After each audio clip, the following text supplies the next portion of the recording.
नमस्कार।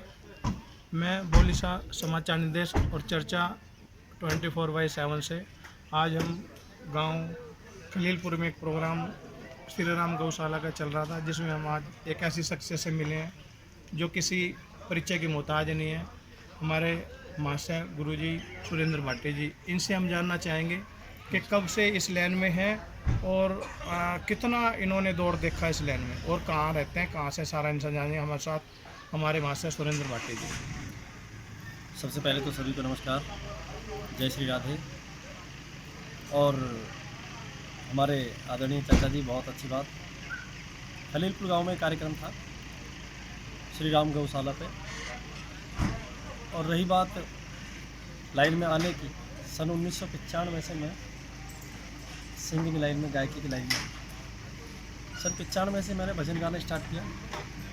भजनों से फिर धीरे धीरे सन 2002-03 में मैंने मास्टर ब्रह्मपाल नागर जी से रागणियों के लिए शिक्षा ली। और इस लंबे टाइम में इतना दौर देखा है कि ज़मीन आसमान का फर्क हो गया। कलाकारों में भी, कलाकारी में भी, गायकी में भी, लोगों की सोच में भी। पहले बहुत सिंपल था, बहुत अच्छा था, बहुत ज़्यादा आनंद था, बहुत प्यार था आपस में कलाकारों में। लेकिन अब थोड़ा सा ईर्ष्या कुछ होती जा रही, मुझे महसूस होती है।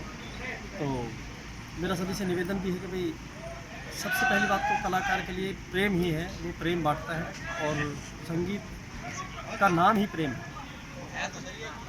और इसमें जो हमारी आने वाली नई जनरेशन है, मेरा सबसे भी ये कहना है कि भाई, जितना हो सके ज़्यादा से ज़्यादा, अच्छा जी, जितना हो सके ज़्यादा से ज़्यादा अपनी संस्कृति को बढ़ावें और बचाओ। क्यों संस्कृति का विनाश की तरफ जा रही? गुरुजी, विनाश की तरफ जा रही है तो ये संभाल कहाँ होगा इसका? ये कलाकार ही करेंगे और कोई नहीं करेंगे, क्योंकि हम कलाकार ही हैं। हम समाज में जैसा परोसेंगे, समाज वैसा सुनेगा। हमको चाहिए कि जब हम एक मंच पर जा रहे हैं तो कम से कम 6-7 रागणियाँ हम एक इतिहास के किस्से के साथ रखें। कुछ शिक्षा वाले, संदेश वाले भजन, अच्छे रागणियाँ, बहुत अच्छी रागणियाँ अच्छे कवियों की हैं, वो पेश करें। और अश्लीलता जो चल रही है आजकल, इस पर थोड़ा ध्यान दिया जाए, भाई इसको कम किया जाए। अश्लीलता कम किया जाए। लेकिन गुरुजी, एक चीज़ और देखते हैं, जैसे आज भी गौशाला का प्रोग्राम था और पिछले, वैसे तो हम 15-16 साल से इस लाइन में रिकॉर्डिंग कर रहे हैं, और अभी जो चेंज आ रहा है, चेंज तो आपने भी स्वीकारा कि चेंज तो आ ही रहा है, लेकिन चेंज एक अच्छाई की तरफ आए तो अलग बात है, अलग बात। एक बुराई की तरफ आए तो अलग बात है। एक गौशाला की स्टेज पे, वैसे तो मैं हर कलाकार से ये वो करता हूँ, कोई पर्सन, कि गौशाला की स्टेज पे डांस, तो आप कहाँ तक इसको ठीक मानते हैं? और अगर ठीक मानते हैं तो क्यों, और गलत मानते हैं क्यों, और इसका समाधान? देखो, अगर जो गौशाला की स्टेज पे डांस का मामला है, तो सबसे पहले तो इसके लिए हमारी कमेटी ही जिम्मेदार है। ठीक है, आज हमने काम किया है तो इस गांव के अंदर एक भी शख्स ऐसा नहीं जिसने के डांस के लिए बोला हो। ये भी कार्यक्रम गौशाला का ही था, हमने कराया है डांस भी, पर सभ्यता के दायरे में रहा है। किसी ने भी हमसे डांस के लिए नहीं कहा है, बिल्कुल। लेकिन जहाँ जहाँ गौशाला के मंच पे, गौशाला के नाम पे दान मांगा जा रहा है और वहाँ पे ज़्यादा से ज़्यादा डांस हो रहे हैं, रागणियाँ कम हो रही हैं, धार्मिक जो किस्से हैं वो कम हो रहे हैं, उनसे भैया मेरा हाथ जोड़ के एक ही निवेदन है कि अगर आपको ऐसा ही करना है फिर स्टेज दूसरी चुनो। गौशाला की स्टेज पर काम नहीं होना चाहिए। गौशाला की स्टेज पे काम नहीं होना चाहिए, लेकिन कई बार कमेटी या मजबूर या उनके बहानेबाजी अलग अलग होती है जी।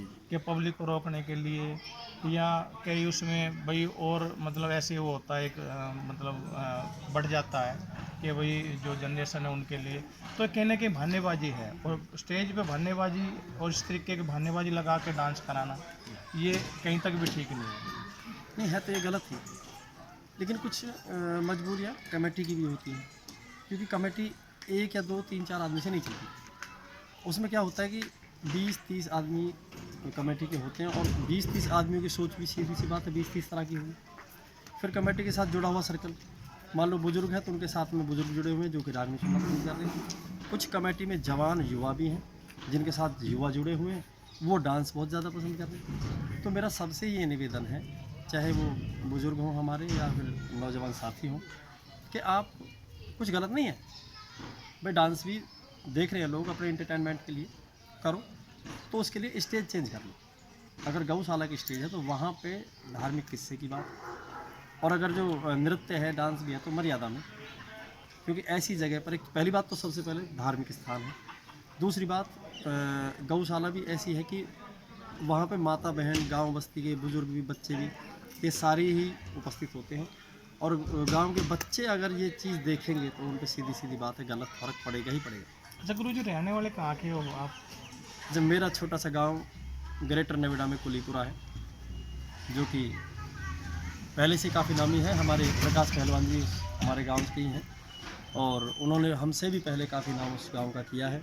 प्रकाश पहलवान जी के नाम से हमारा गांव जाना जाता है। उसके बाद में भाई जयवीर भाटी, वो बहुत अच्छे कलाकार हैं रागनी लाइन के, और हम फिर मैं और जयवीर भाटी जी हम दोनों एक साथ चले गांव कुलीपुरा से ही, और वहाँ भी वहीं पे रहना सहना सब सेवा वहीं पे है गाँव में। गुरु जी, अभी जो हम उत्तर प्रदेश की बात करें और हरियाणा की बात करें, इसमें रागनी में आप कहाँ इन चीज़ को अलग पाते हो? थोड़ा सा लेखनी में, कविताई में, या फिर गायन में? देखो, गायकी तो अलग ही अलग होगी हर इंसान की। नहीं, इंसान की बात नहीं है। जैसे हमारे पंडित लक्ष्मीचंद जी, मांगेराम जी, मेहर सिंह जी, दयाचंद जी, ये तो हुआ ये हरियाणा का ये जो बेल्ट है, सोनीपत, रोहतक, झज्जर। और जो आपका ग्रेटर नोएडा से लेके आगे तक चले जाओ, उत्तरी अपना यूपी, जहाँ तक रागनी सुनी जाती है, तो कहीं ना कहीं वो जो लेखकों की रागनी जो लेखनी है, उनकी शैली अलग अलग, उसके बारे में। देखो, ये तो शिरोमणि कवि हैं पंडित लक्ष्मीचंद जी, श्री रघुनाथ जी, मांगेराम जी, बहुत अच्छा लिखा है इन्होंने। लेकिन अगर हमारे उत्तर प्रदेश की बात की जाए तो उत्तर प्रदेश में हमारे पीरू पीर जी, बिलक निवासी, बहुत अच्छा लिखते थे, और अच्छा लिखा है उन्होंने बहुत ही। उनके बाद में लड्डन सिंह जी हुए, और श्री जयकरण जी हुए। ये हमारे आधुनिक जो कवि रहे हैं, इनकी रागनियाँ बहुत ही अच्छी हैं। लेकिन श्री शरणदास जी, जो शरणदास जी हैं, उनकी जो कविताई है उसको तो सुनने के लिए भी इंसान को ग्रेजुएट होना ही चाहिए, समझने के लिए। समझने के लिए। समझेगा वही समझ सकता है जो ग्रेजुएट आदमी है, वही सुनेगा। बहुत गूढ़ कविताई है, बहुत अच्छी है, और बहुत सोच समझ के लिखी हुई है। और आधुनिक कवियों में अब कोई फ़िलहाल नया ऐसा चेहरा नहीं आ रहा है जो कि मतलब समाज में कोई अच्छी रागनी, अच्छा संदेश छोड़ सके फ़िलहाल के लिए। फिलहाल के लिए 25 साल के आपके कैरियर में लेडीज कलाकार जो आपको सबसे अच्छा वो लगाओ कि भी ये अच्छा करके गई है, जो पीछे होता है? वैसे तो हमारे यहाँ के जब आदमी चला जाता है तो उसको याद किया जाता है, रहते तो वो सबको दुश्मन, जैसे आपने बोला कलाकार कलाकार का दुश्मन वो उसका। तो कोई ऐसा एक दो नाम जिसको आप ये चाहो भाई वो अच्छा, और उस तरीके से उसकी समझो पगडंडी या उसकी लाइन पे या उस पर चल के, तो ऐसे कोई एक दो नाम। देखो, मैंने लेडीज़ कलाकारों के साथ लगभग सभी के साथ काम किया है, और सभी अपनी जगह बिल्कुल ठीक है, अच्छा गा रही है। सबका अच्छा उद्देश्य है, कोई नहीं चाहता कि मैं गंदगी परोसूँ किसी तरह से। लेकिन अगर जो बात की जाए सभ्यता के गाने की, अच्छे गाने की, तो मेरे साथ मेरा ड्यूटी गाया था प्रीति चौधरी बुलंदशहर। उसने बहुत अच्छा गाया था। हम लोगों ने लगभग 8-10 साल एक साथ काम किया है, पूरी मेहनत ईमानदारी के साथ उसने जो है हमारी टीम में काम किया, हमने साथ में। फिर उसके बाद मैंने ही लाइन चेंज कर दी, बदल दी है। ऐसी कई लेडीज़ कलाकार हैं भाई, अच्छा गा रही है। दीपा चौधरी भी अच्छा गाती है, सरिता कश्यप भी बहुत अच्छा गाती है, मैडम राजबाला बहादुरगढ़ भी बहुत अच्छा गाती है। लेकिन जो मेरे साथ में बहुत ही अच्छे तरीके से गाया वो प्रीति चौधरी ने गाया। और मैं आज भी चाहता हूँ कि सोचता हूँ अगर अब भी कोई मंच हमें ऐसा मिलता है तो मैं अब भी पूरी मेहनत के साथ, मैं भी और प्रीति चौधरी, बहुत अच्छा हमारा आपस में जुगलबंदी। कहीं ना कहीं चेंज तो ये गायकी में आ रहा है, क्योंकि उतनी मेहनत, उतना कंपटीशन, उतने रंग काट अब नहीं हो पाती। दूसरा सबसे बड़ा अभी हम देखते हैं कि किताब खोल के पढ़ के गाना, तो कहीं ना कहीं वही चीज़ गानी है, और उसी में स्टेज भी तकरीबन हमारा कम से कम साल में तो रिपीट हो जाता है स्टेज, वही स्टेज। फिर ये पढ़ के गाने में आपको कहाँ से लग, क्योंकि इधर जो हरियाणा के कलाकार हैं गढ़वे पे गाते हैं, वो ज़्यादातर उनको रागनी हजार रागनी फ्रंट बंद होती है उनकी जो है बिना। तो इसको आप कहाँ लेते हैं कि पढ़ के गाना और बिना पढ़ के गाना? इसमें ऐसा है, कलाकार की कमजोरी है। मेरी भी या और भी जो भी कोई कलाकार गा रहा है, और फिर इसमें ज़्यादा सोचने की बात भी नहीं है। अगर जो हमारे ऊपर कोई ऐसी बात आ जाए, कोई परेशानी हमें ऐसी हो जाए कि जहाँ पे हमारे पास में कॉपियाँ डायरियाँ नहीं है, क्योंकि हम हमेशा तो नहीं रख सकते उनके साथ में, तो हम बिना पढ़े भी गाते हैं। लेकिन उसमें बस थोड़ा सा ये है कि कहीं एक भय होता है कुछ भूल ना जाए। अगर जो कलाकार स्टेज पे खड़ा होकर कुछ भूल जाए तो उससे समाज में फिर गलत मैसेज आता है। 25 साल कम तो नहीं होते बोलने में और याद करने में? 25 साल कम नहीं होते, लेकिन 25 साल के बाद में एज भी तो कुछ हो जाती है। नहीं हो जाती है, पर वो जो याद करते करते करते करते याद भी तो होना चाहिए। याद है, बहुत याद है, याद अब भी काफ़ी है। नहीं, आप नहीं मानते कि गायकी में कहीं ना कहीं फ्लो में फ्लो में मतलब कमी आती है देख के गाने में और बिगड़ देख के गाने में? हाँ बिल्कुल मानता हूँ। अगर जो हम कोई चीज़ देख के गाएंगे तो हम वो फीलिंग नहीं दे पाएंगे जो बिना देखे गा सकते हैं, क्योंकि देख के अगर गाना है तो पब्लिक से नज़र नहीं मिलेगी। अगर जो बिना देखे गाएंगे तो हम पब्लिक को अच्छी तरह से देख के समझ के पूरी फीलिंग के साथ गा सकते हैं। फीलिंग की कमी रहती है। दूसरी एक दो लाइनें आपके किसान आंदोलन, और क्योंकि कलाकार किसी भी राजनीतिक पार्टी से नहीं जुड़ता, क्योंकि ये लाइन ऐसी है, लेकिन फिर भी एक किसान, अगर आप किसान नहीं हो, मैं भी किसान नहीं हूँ, लेकिन कहीं ना कहीं अन्न से जुड़े हुए हैं, वो हमें चाहिए। दूसरा, कोरोना काल जो हुआ, भाई कलाकार आपका हमारा कम से कम स्टेज के परमिशन अभी भी अच्छी तरह से नहीं मिली जैसे पहले मिलती थी, और ना कोई पैकेज 20,000 लाख करोड़ का पैकेज का भी नहीं पता, और कलाकार का आपके जो हमारी लाइन है कहीं भी उनका आता पता नहीं। तो इसके बारे में आप क्या दो लाइनें, कोरोना काल और किसान आंदोलन? देखिए, कोरोना काल और किसान आंदोलन की अगर बात है, किसान आंदोलन के बारे में तो मैं कुछ कहूँगा ही नहीं, क्योंकि नहीं, कहना तो पड़ेगा गुरुजी। देखो, कहना तो इसलिए पड़ेगा, मैंने पहले कह के चल रहा हूँ आपको कि कहीं ना कहीं अगर हम खेती भी नहीं कर रहे, हालांकि आपके कुलीपुरा में खेती चारों तरफ, हमने गिद्दड़ भी देखे आपके गांव में दिन में भी, तो ऐसा नहीं है कि आप शहर में रह रहे हो, खेती नहीं भी कर रहे, तो कहीं ना कहीं किसान के उसमें कि भाई जुड़े तो वही हैं, और जुड़ने की बात है। ये नहीं कि सरकार क्या कर रही है, मांग क्या है, उस पर नहीं जा रहे हम, लेकिन जुड़े हुए हैं, उनकी मांग जायज़ या ना जायज़ है, वो बेकार बैठ कर अपना टाइम खराब कर। देखो, कुछ सरकार की भी कमियां हैं और कुछ किसानों की भी कमियां हैं। किसान आंदोलन की अगर बात है तो फिर किसान आंदोलन की आड़ में सीधा सीधा खालिस्तान मांगा जा रहा है, अगर बहुत बड़ी खुले शब्दों में सुन रहे। भैया, किसान आंदोलन में फिर जब सरकार ने कहा था कि हम तुम्हारी मांगे मानेंगे, 26 जनवरी का दिन था, पूरे भारत क्या विश्व पटल की ये बात है, कितनी बड़ी बदनामी की बात थी, क्या किसानों को ऐसा करना चाहिए था? वो भी गलत था। तो उससे तो मुझे गिला है, वो तो बहुत ही गलत है, ऐसा नहीं करना। सरकारों को कोऑपरेट करके चलना चाहिए। नहीं, कोऑपरेट तो 10-11 दौर की बात थी, उससे पहले अपने गांव में उन्होंने प्रदर्शन करना, गांव से बाहर आके करना, फिर नेशनल हाईवे पे करना, फिर टोल पे करना, उसके बाद कहीं आगे दिल्ली आके चारों तरफ उनको रुकना।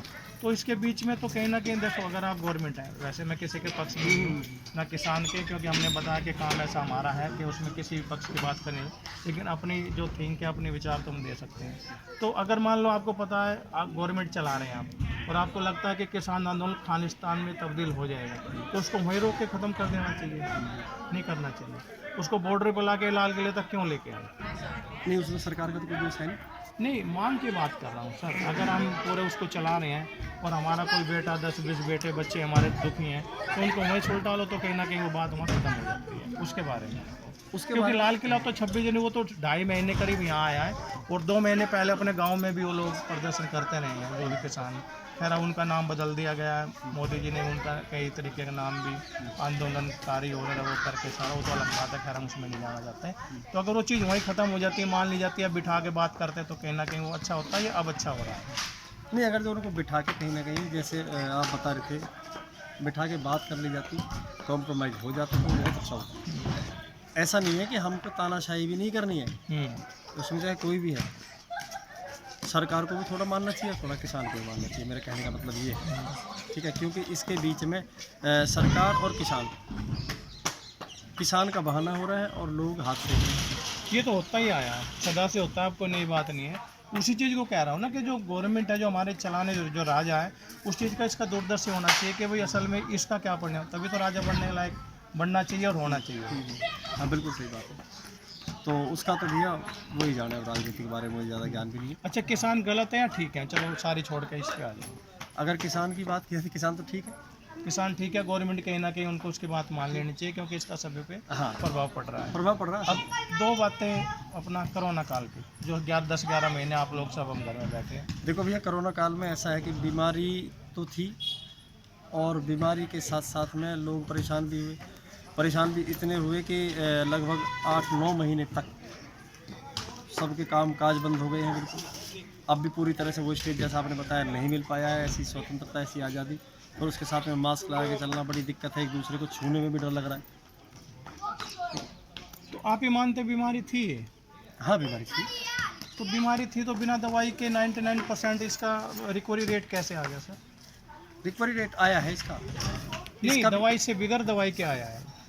दवाई से पहले, हाँ, दवाई से पहले 99% रिकवरी रेट इसका आ गया था। जब दवाई नहीं थी तो बिना दवाई के आ गया, फिर दवाई लाने की क्या जरूरत है? दवाई आई है तो उससे पहले तो 99% रिकवरी रेट हमारा आ चुका था। एक्चुअल में क्या है कि लोगों ने संयम बहुत बरता है। मैंने खुद देखा मैं है। बीमारी की बात कर हमें रहा हूँ, पता- संयम की बात नहीं कर मैं रहा भी हूँ। बता रहा हूँ कि बीमारी के मामले में लोगों ने इतना सोच समझ के संयम बरता है। हम गांव में रहते थे, गांव में लोग हालांकि कह रहे थे कि भाई गांव में कोई दिक्कत नहीं है, कोई फलाना नहीं, कोई ढिकना नहीं है, लेकिन मैंने ऐसा ही माहौल देखा है लगभग 2 महीने तक कि गांव से बाहर कोई बंदा गया ही नहीं।